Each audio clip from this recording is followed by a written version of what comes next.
Hai guys, hari ni kita dekat Pesta Makan Sampai Pingsan lagi. Tapi kali ni dekat Lotus Kajang. Jom kita tengok apa yang menarik. Pesta Makan Sampai Pingsan ni banyak gila jenis makanan yang menarik yang korang boleh datang cuba.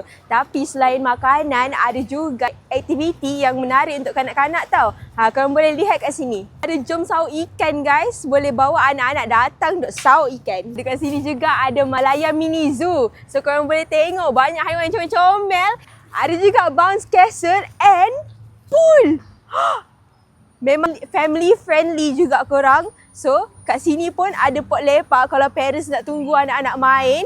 Memang korang patut datang sini. Lotus Kajang. Selain tu guys, kalau korang ada nak buat baju untuk family day ke, untuk baju kelas ke, kat sini ada Abang Cetak Baju. Korang ada promo, satu baju serendah RM10 saja. Tapi kena buat minimum 30 helai.